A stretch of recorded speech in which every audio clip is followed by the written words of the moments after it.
Hello everyone. ये complex number का आपके सामने दो क्वेश्चन दिख रहा है, दोनों आईटी का क्वेश्चन है। इस क्वेश्चन को उठाने के पीछे एक इम्पॉर्टेंट थिंग ये भी है कि आपको ये बता सकूं कि कई लोगों के मन में जो भ्रम होता है ना कि जेई क्वेश्चन रिपीट नहीं करता है। बहुत सारे क्वेश्चंस जेई बहुत तरीके से रिपीट करता है। मैं इस तरह के क्वेश्चंस को लगातार आपके सामने लेकर आऊँगा। फिलहाल कॉम्प्लेक्स नंबर के ऊपर एक क्वेश्चन हम लोग देखते हैं। एक क्वेश्चन आपके सामने 2005 स्क्रीनिंग का है और दूसरा क्वेश्चन 2019 जेई एडवांस का है। दोनों आईटी का ही क्वेश्चन है। दोनों क्वेश्चन को ध्यान से पढ़िए। दोनों क्वेश्चन में ओमेगा को क्यूब रूट ऑफ यूनिटी बोला है और दोनों में modulus of a plus b omega plus c omega square की मिनिमम वैल्यू पूछ रहा है। दोनों क्वेश्चन में अंतर क्या है वो देखने की ज़रूरत है। यहाँ पर दोनों क्वेश्चन में जो सबसे बड़ा डिफरेंस है वो ये है कि वो ए बी सी के ऊपर खेला है पूरा क्वेश्चन। यहाँ पर ए बी सी को बोल रहा है कि डिस्टिंक्ट नॉन जीरो इंटीजर्स हैं और यहाँ पर बोला है कि a b c are integers not all simultaneously equal. दोनों में अंतर समझना है। क्वेश्चन पे बाद में चर्चा करते हैं। क्वेश्चन अभी हम सॉल्व करेंगे, एक हम करेंगे, दूसरा आपके लिए होमवर्क होगा। पहले वाले क्वेश्चन में ये कह रहा है कि ए बी और सी ये तीनों साइमल्टेनियसली इक्वल नहीं है। साइमल्टेनियसली मतलब तीनों एक साथ इक्वल नहीं हो सकते, ठीक है। और यहाँ ए बी सी को डिस्टिंक्ट बोल दिया, नॉन जीरो बोल दिया, मतलब A not equal to B not equal to C है और ये जीरो भी नहीं है। दूसरे वाले क्वेश्चन में ए बी सी की कंडीशन ये है कि ए बी सी तीनों में से कोई भी इक्वल नहीं है और इसने बोला कि सारे नॉट ऑल साइमल्टेनियसली इक्वल, सारे एक साथ इक्वल नहीं हो सकते, मतलब यहाँ पर भी तीनों इक्वल नहीं हो सकते। तो अंतर क्या है? अंतर यह है कि इसने जीरो वर्ड का इस्तेमाल नहीं किया है। इसने ये नहीं बोला है कि ये जीरो नहीं हो सकता और इसने यहाँ बोला है कि ए बी सी जीरो भी नहीं हो सकता। ये बोला है कि जीरो हो सकता है। ए बी सी इंटीजर है, कहीं भी ये शब्द नहीं लिखा कि वो जीरो नहीं है।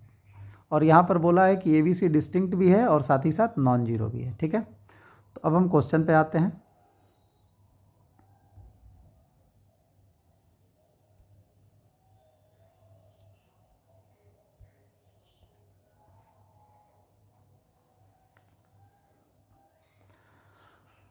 हम यहाँ पे सेकंड वाला क्वेश्चन स्टार्ट करते हैं।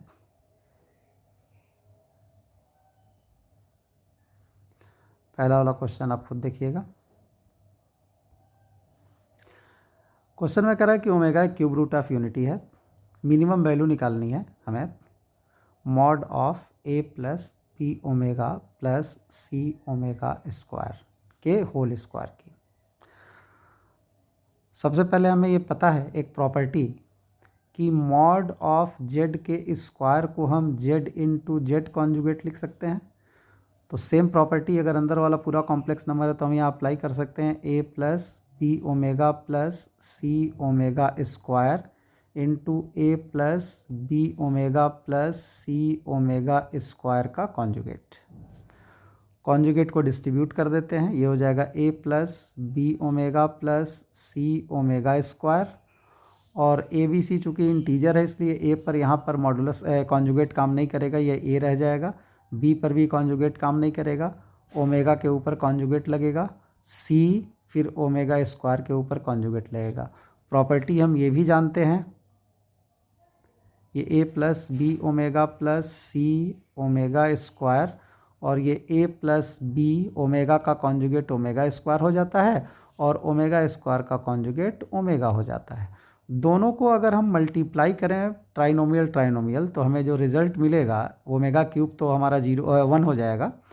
ए square plus B square plus C square minus A B minus B C minus C A, यानी अगर हम दोनों को मल्टीप्लाई कर दें तो हमें ये दिखेगा कि उस मल्टीप्लिकेशन में से ओमेगा रिमूव हो जाएगा। और रिमूव करते समय छोटी सी बात को ध्यान रखिएगा, हमने यहाँ डायरेक्ट रिजल्ट लिख दिया है।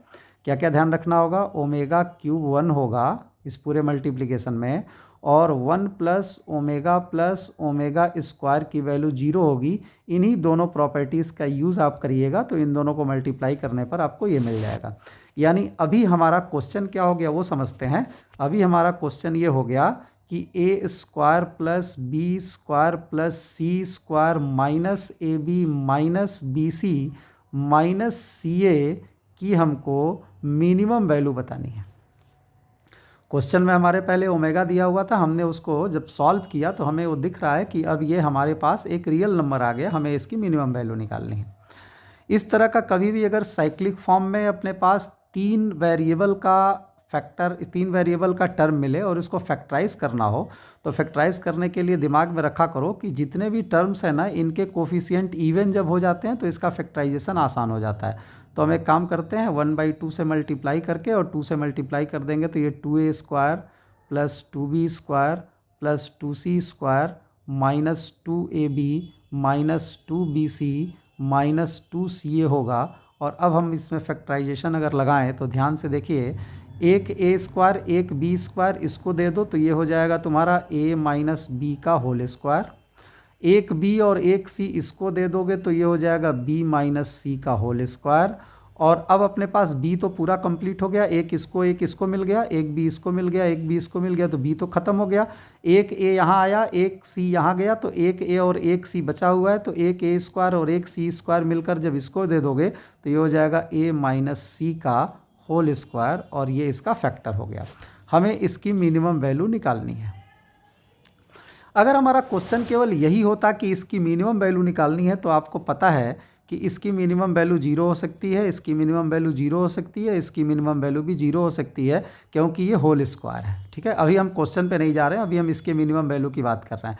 तो ये क्वांटिटी ग्रेटर देन और इक्वल टू 0 होगी, क्योंकि ये निगेटिव तो हो नहीं सकती। Whole square whole square whole square, a b c integer है, ए बी सी अगर इंटीजर है तो उसका स्क्वायर अगर हमने यहाँ पर किया ए माइनस बी बी माइनस सी सी माइनस और बीच में प्लस का साइन अगर लगा दिया, तो ऐसी सिचुएशन में उस क्वांटिटी का निगेटिव होना तो संभव नहीं है। अब ये क्वांटिटी 0 हो सकती है या पॉजिटिव क्वांटिटी हो सकती है। अब ये 0 कब होगी? 0 तब होगी जब ये सारे अलग अलग 0 हो जाएंगे, और ये सारे अगर अलग अलग 0 हो जाएंगे तो a माइनस बी 0 होगा तो a b के बराबर हो जाएगा, b माइनस सी 0 होगा तो b c के बराबर हो जाएगा, a माइनस सी 0 होगा तो a c के बराबर हो जाएगा। यानी ये 0 तभी होगा जब a बराबर b बराबर c होगा, यानी इसकी मिनिमम वैल्यू 0 मिलेगी जब ये तीनों आपस में इक्वल होंगे। लेकिन हमारे क्वेश्चन के अंदर ध्यान से देखो, हमारे पहले क्वेश्चन में भी ये बोला हुआ है, पहले वाले क्वेश्चन में भी बोला हुआ है कि ए बी सी इंटीजर है, नॉट ऑल साइमल्टेनियसली इक्वल, यानी तीनों आपस में बराबर नहीं है, यानी 0 हमको मिनिमम वैल्यू यहाँ पे नहीं लेनी है। दूसरे वाले क्वेश्चन में भी बोला है कि a b c distinct non zero integers हैं, यानी यहाँ पर भी हमको ए बी सी इक्वल नहीं लेना है। तो यहाँ से हमको ये स्कोप कटता हुआ दिखाई दे रहा है। ठीक है, ये हमने ऐसे समझा दिया कि क्वेश्चन चूँकि आईटी ने 2 बार पूछा है, कभी ये रिपीट कर सकता है या जेईई मेंस में अगर इसको रिपीट कर दे तो आपको करेगा क्या, वो क्वेश्चन में ना ए बी सी को चेंज कर देगा। ठीक है, इसलिए हम यहाँ पे हर तरीके की बात को समझा रहे हैं। तो फिलहाल तो इसकी मिनिमम वैल्यू 0 हो जाएगी, लेकिन मिनिमम वैल्यू 0 होने के लिए कंडीशन क्या होनी चाहिए कि ए बी सी इक्वल होगा तभी 0 होगी। यानी क्वेश्चन में अगर कोई कंडीशन नहीं दिया होता और केवल ये बोलता कि इसकी मिनिमम वैल्यू बताओ, तो हम इसकी मिनिमम वैल्यू 0 लिख करके खाली हो जाते, लेकिन ए बी सी की कंडीशन को देखते हुए हम इस पर दिमाग लगाएंगे। अब दूसरे वाले क्वेश्चन की बात करते हैं। सेकंड वाले क्वेश्चन पे अगर हम आए तो सेकंड वाला क्वेश्चन हमारा क्या कह रहा है? सेकंड वाला क्वेश्चन कह रहा है कि a b c distinct non zero integers हैं, यानी ए बी सी 0 नहीं हो सकते, ए बी सी अलग अलग हैं। अब हमको अगर मिनिमम वैल्यू चाहिए, ए बी सी को हमें इंटीजर लेना है और 0 नहीं लेना है, तो मिनिमम वैल्यू के लिए हम क्या ले सकते हैं? सबसे पहला इंटीजर 1 ले लेते हैं सबसे छोटे के लिए।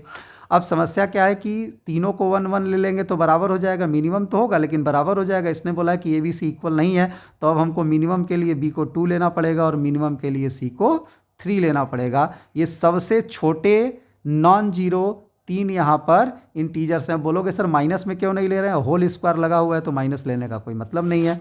तो हमको यहाँ पर ए बी सी को क्या लेना पड़ेगा?